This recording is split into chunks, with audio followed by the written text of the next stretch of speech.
नमस्कार, आप देख रहे हैं न्यूज 18 राजस्थान और आपके साथ मैं हूं प्रियंका राय। खबरों का रुख करेंगे सुपरफास्ट अंदाज में। यूपी में चुनाव के ठीक पहले बड़ी सियासी मुलाकात हुई है। ये मुलाकात कांग्रेस नेता प्रियंका गांधी और अखिलेश यादव के बीच हुई, जिस पर सपा ने सफाई देते हुए कहा है कि इस मुलाकात के राजनीतिक मायने नहीं है। उत्तर प्रदेश में 2022 में होने वाले विधानसभा चुनाव के लिए सभी राजनीतिक दलों ने तैयारियां तेज कर दी हैं। कई सालों से सत्ता में दूर कांग्रेस भी कोई कोर-कसर छोड़ना नहीं चाह रही। इसी सिलसिले में कल शाम 6 बजे पार्टी अध्यक्ष सोनिया गांधी के आवास पर कांग्रेस केंद्रीय चुनाव समिति की बैठक होगी। उत्तर प्रदेश में 2022 में विधानसभा चुनाव है। ऐसे में कांग्रेस पार्टी को किस तरह से हाशिए से निकाला जाए, इसको लेकर उत्तर प्रदेश कांग्रेस प्रभारी व महासचिव प्रियंका गांधी वाड्रा लगातार मंथन कर रही हैं। बीते एक साल में यूपी में हुई हर बड़ी घटना पर उन्होंने जमीन पर उतरकर योगी सरकार को घेरने का कोई मौका नहीं छोड़ा। देश में 100 करोड़ से ज्यादा कोरोना वैक्सीन को लेकर सियासत शुरू हो गई है। कांग्रेस के राष्ट्रीय प्रवक्ता गौरव वल्लभ ने कहा कि इस देश में कुछ भी मुफ्त नहीं होता, ये करदाताओं का पैसा है। करदाताओं का पैसा करदाताओं पर ही खर्च हो रहा है। कांग्रेस का आरोप है कि 33 लाख करोड़ रुपए आपने सिर्फ पेट्रोल और डीजल पर टैक्स लिया है। इसका सिर्फ 2% से भी कम, करीब 35,000 करोड़ रुपए टीकाकरण पर खर्च किया। वैक्सीनेशन सर्टिफिकेट में पीएम मोदी की फोटो नहीं होनी चाहिए, बल्कि तेल बनाते समय उस व्यक्ति की फोटो होनी चाहिए जो तेल बनाकर वैक्सीनेशन की फंडिंग कर रहा है। बिहार में महागठबंधन टूट गया है। कांग्रेस ने ऐलान किया कि 2024 के आम चुनाव में वे किसी भी सहयोगी के साथ गठबंधन नहीं करेगी और सभी 40 सीटों पर अकेले चुनाव लड़ेगी। मुंबई क्रूज ड्रग्स मामले में गिरफ्तार आर्यन खान के साथ व्हाट्सएप चैट सामने आने के बाद नारकोटिक्स कंट्रोल ब्यूरो की तरफ से अनन्या पांडे से दूसरे दिन भी एनसीबी कार्यालय में पूछताछ जारी है। अनन्या ने ड्रग्स लेने और इसकी सप्लाई से इंकार किया है। ड्रग्स केस में चंकी पांडे की बेटी अनन्या पांडे को आर्यन खान के साथ चैट के आधार पर समन किया गया है। चैट में यह आरोप लगाया जा रहा है कि अनन्या पांडे से जुड़ी बातें कर रही थी। आरोप ये भी है कि आर्यन उस चैट में गांजा अरेंज करने की भी बात कर रहे थे। राष्ट्रीय जांच एजेंसी ने कश्मीर घाटी के 4 जिलों में कई स्थानों पर छापेमारी की, जिसमें सुरक्षा बलों के साथ मुठभेड़ में मारे गए कई आतंकवादियों के आवास भी शामिल हैं। ये छापेमारी जम्मू कश्मीर और अन्य प्रमुख शहरों में प्रतिबंधित आतंकवादी संगठनों लश्कर-ए-तैयबा, जैश-ए-मोहम्मद, हिजबुल मुजाहिदीन अल बद्र के कैडरों के हिंसक आतंकवादी कृत्यों को अंजाम देने और साजिश रचने के संबंध में की गई है। देश की आर्थिक राजधानी मुंबई में लालबाग इलाके की 60 मंजिला इमारत में भीषण आग लग गई। आग इतनी भीषण है कि ये 17 मंजिल से 25 मंजिल तक फैल गई है। दूर से ही धुएं का गुबार देखा जा रहा है।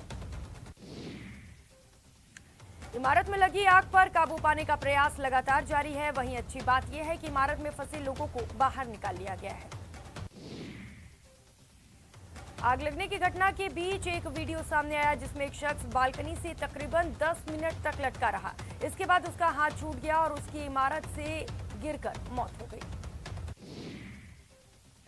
जिस शख्स की मौत हुई है वो इमारत का सिक्योरिटी इंचार्ज बताया जा रहा था। बताया जा रहा है कि इस इमारत का फायर सिस्टम 2 साल से बंद था, लेकिन सोसाइटी ने इस बारे में बीएमसी को कोई जानकारी नहीं दी थी। पीएम नरेंद्र मोदी ने आज देश को संबोधित किया। उन्होंने कोरोना के खिलाफ जंग में 100 करोड़ वैक्सीनेशन डोज का आंकड़ा पार करने पर देश को बधाई दी। कोरोना काल के 19 महीने में ये उनका 10वां संबोधन था। दिवाली से पहले दिए 20 मिनट के संबोधन में पीएम का फोकस कोरोना वैक्सीन के 100 करोड़ डोज पूरे होने और महामारी से निपटने के तरीकों पर रहा। पीएम ने कहा कि इस लक्ष्य को पूरा करने में देश के 130 करोड़ लोगों का योगदान है। उन्होंने कहा कि ये भारत की नई तस्वीर है, जो अपने संकल्पों की सिद्धि के लिए परिश्रम की पराकाष्ठा करता है। प्रधानमंत्री ने कहा कि भारत के इस प्रयास की दुनिया भर में सराहना हो रही है। उन्होंने कहा, जब भारत में सदी की सबसे बड़ी महामारी आई तो भांति भांति के सवाल थे, लेकिन आज ये 100 करोड़ वैक्सीन डोज सबके जवाब दे रहा है। पीएम ने कहा कि कोरोना महामारी की शुरुआत में ये भी आशंकाएं व्यक्त की जा रही थी कि भारत जैसे देश में इस महामारी से लड़ना मुश्किल होगा, लेकिन भारत ने मुफ्त वैक्सीनेशन का अभियान शुरू किया और बिना भेदभाव के ये अभियान सफल हुआ। पीएम ने कहा कि हमने महामारी के खिलाफ देश की लड़ाई में जन भागीदारी को फर्स्ट लाइन ऑफ डिफेंस बनाया। हमने थाली बचाई और तब कुछ लोगों ने कहा था कि क्या इससे बीमारी भाग जाएगी। मोदी ने कहा कि भारत का पूरा वैक्सीनेशन प्रोग्राम वैज्ञानिक आधार पर जन्मा है और पनपा है और वैज्ञानिक आधार पर चारों दिशा में पहुंचा है। हमारा पूरा वैक्सीनेशन प्रोग्राम साइंस बाउंस और साइंस बेस्ड रहा है। मोदी बोले कि दिवाली के दौरान बिक्री की एक तरफ और बिक्री साल की बिक्री एक तरफ होती है। त्योहारों के समय बिक्री एकदम बढ़ जाती है। हमारे रेहड़ी पटरी वाले भाइयों के लिए आशा की एक किरण बनकर आई है। पीएम ने आखिर में कहा कि कवच कितना भी बड़ा और सुरक्षित हो, तब तक युद्ध चल रहा हो, हथियार नहीं डालना चाहिए। हमें त्योहार सतर्कता से ही मनाना है। कहीं भी जाए तो मास्क लगाकर जाना है। देश में कोरोना वैक्सीनेशन का आंकड़ा 100 करोड़ के पार होने के उपलक्ष्य में सूरत में एक रेस्टोरेंट मालिक ने 100 प्लेट लोचा लोगों को मुफ्त बांटा। जम्मू कश्मीर के पुंछ जिले में मेंढर के भीमबर गली में इलाके में सुरक्षा बलों ने एक युवक को हिरासत में लिया। ये युवक सैन्य स्थल और आतंकी मुठभेड़ की कवरेज के लिए पहुंचे मीडिया कर्मियों के वाहनों की तस्वीर ले रहा था। बांग्लादेश में हिंदुओं के खिलाफ हिंसा के विरोध में प्रदर्शनों का दौर जारी है। त्रिपुरा की राजधानी अरकरतला में बड़ी संख्या में वीएचपी कार्यकर्ता सड़क पर उतरे और जोरदार प्रदर्शन किया। उत्तराखंड के रामनगर बैराज से पानी छोड़े जाने के बाद यूपी के मुरादाबाद और रामपुर जिले के 100 गांव बाढ़ से घिर गए हैं। बाढ़ के कारण फसलों को भी नुकसान पहुंचा है। कांग्रेस नेता राहुल गांधी ने गुजरात के कांग्रेस नेताओं के साथ दिल्ली में बैठक की। बैठक में राजस्थान के चिकित्सा मंत्री और गुजरात के कांग्रेस प्रभारी डॉक्टर रघु शर्मा भी मौजूद रहे। जम्मू कश्मीर पुलिस की बाइक रैली के लाल किला पहुंचने पर दिल्ली पुलिस ने भव्य स्वागत किया। ये बाइक रैली जम्मू कश्मीर के उरी से 18 अक्टूबर को रवाना हुई थी। आईटीबीपी की साइकिल रैली के अहमदाबाद पहुंचने पर सिटी पुलिस ने भव्य स्वागत किया। ये रैली आजादी का अमृत महोत्सव कार्यक्रम के तहत निकाली गई है। यूपी के सीएम योगी आदित्यनाथ ने उत्तर प्रदेश की राजधानी लखनऊ में वीवीआई गेस्ट हाउस का उद्घाटन किया। इस गेस्ट हाउस का नाम नौमी शारण्य रखा गया है।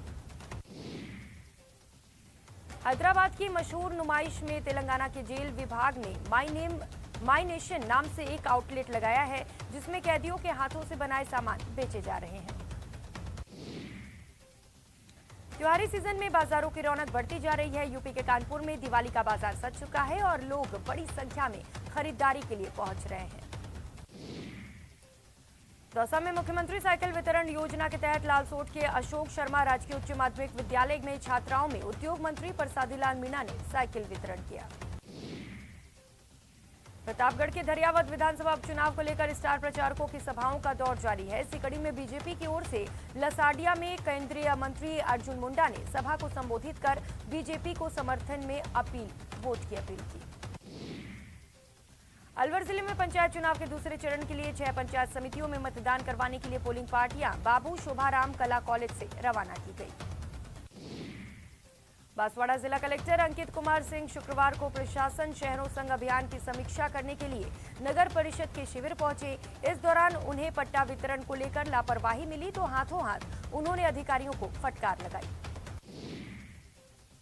जालौर में रोहट जालौर बदहाल हाईवे रोड के बावजूद टोल की वसूली के खिलाफ जालौर के साकरन्ना टोल नाके पर बीजेपी विधायक छगन सिंह राजपुरोहित के नेतृत्व में वसूली के खिलाफ विरोध प्रदर्शन किया गया। झालावाड़ जिले के झालरापाटन इलाके के धानोदी गांव में स्थित श्री वल्लभ पित्ती ग्रुप धागा फैक्ट्री के श्रमिकों ने अपनी वेतन वृद्धि व दीपावली बोनस की मांग को लेकर कार्य बहिष्कार करते हुए हड़ताल कर दी और फैक्ट्री गेट के बाहर नारेबाजी की। दौसा में पटवारी परीक्षा को लेकर स्थानीय प्रशासन तैयारियों में जुटा हुआ है। दौसा के कलेक्ट्रेट सभागार में कलेक्टर पीयूष समारिया ने पटवारी परीक्षा को देखते हुए केंद्र अधीक्षकों के साथ बैठक की। पटवारी भर्ती परीक्षा को लेकर भीलवाड़ा पुलिस ने भी कमर कस ली है। जिले में कुल 35 केंद्रों पर आयोजित होने वाली पटवारी भर्ती परीक्षा में कानून व्यवस्था बनाए रखने के लिए पुलिस के लगभग 500 जवानों को तैनात किया जाएगा। करौली के हिंडौन क्षेत्र में लगातार बढ़ रही मौसमी बीमारियों और डेंगू के चलते जिला अस्पताल में मरीजों की संख्या में लगातार इजाफा हो रहा है। हालात ये है कि अस्पताल में एक बेड पर 2 से 3 मरीजों का इलाज चल रहा है। अलवर शहर के नयाबाज क्षेत्र के अंतर्गत देवयानी हॉस्पिटल के पास से शराब का ठेका हटाने की मांग को लेकर लगातार दूसरे दिन भी महिलाओं का विरोध जारी रहा। राजसमंद जिले के गलवा में चल रही 4 दिवसीय जिला स्तरीय हॉकी खेलकूद प्रतियोगिता संपन्न हो गई।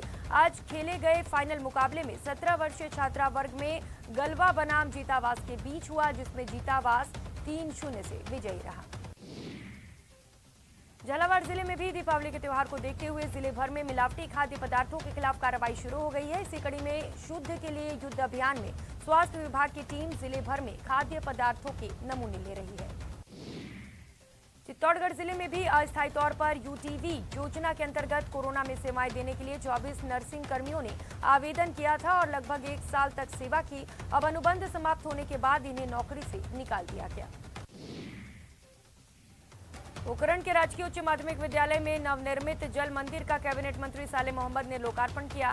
शिक्षक स्वर्गीय अमर सिंह चौहान की स्मृति में जल मंदिर का निर्माण करवाया गया।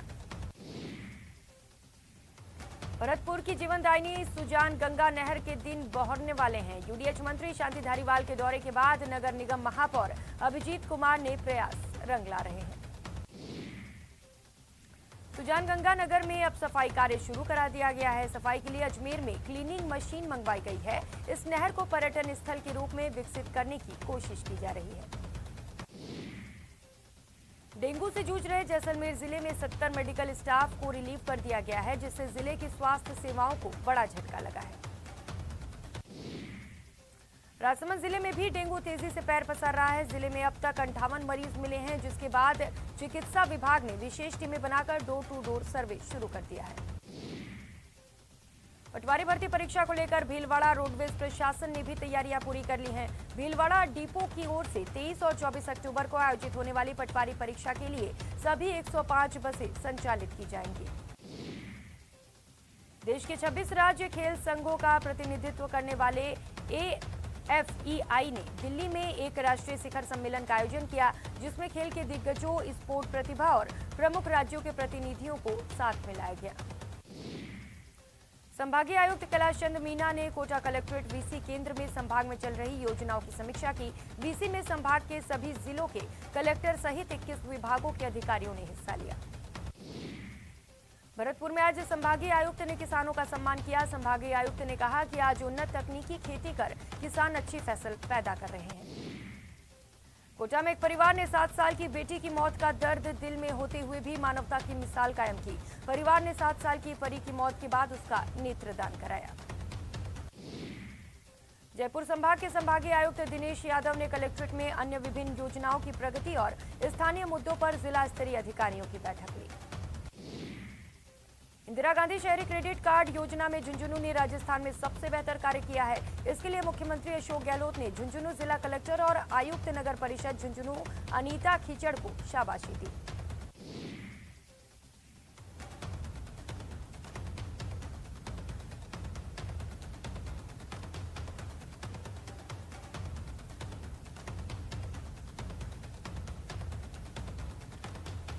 राजसमंद में आयोजित राज क्लब प्रीमियर लीग 6 क्रिकेट प्रतियोगिता का फाइनल मुकाबला जीतकर धोइंदा की टीम ने ट्रॉफी पर कब्जा जमा लिया।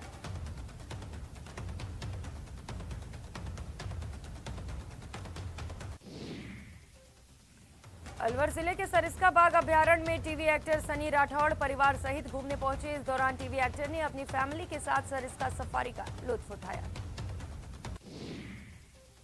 रोडवेज कर्मचारियों के चक्का जाम को देखते हुए JCTSL पर रेस्मा लागू कर दिया गया है। इसको लेकर गृह विभाग ने अधिसूचना जारी कर दी। भरतपुर में खाद पर संग्राम जारी है। DAP नहीं मिलने से नाराज किसानों ने आज सड़क पर जाम लगा दिया और प्रदर्शन किया।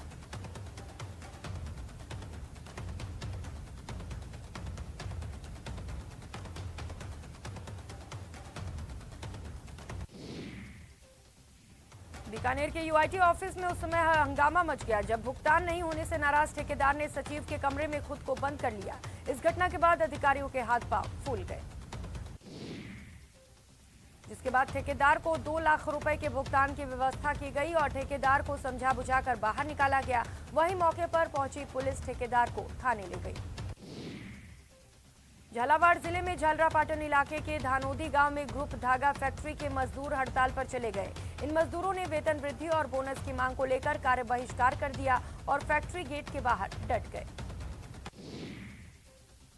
दौसा की ईदगाह कॉलोनी में गंदे पानी की समस्या को लेकर कॉलोनी वासियों ने जमकर हंगामा किया। इस दौरान प्रदर्शनकारियों ने जलदाय विभाग के अधिकारियों के खिलाफ जमकर नारेबाजी की। राजसमंद में आमेठ के हीरालाल देवपुरा राजकीय कॉलेज में छात्रों का प्रदर्शन तीसरे दिन भी जारी है। भूख हड़ताल पर बैठे 4 छात्रों में से एक की तबीयत बिगड़ गई।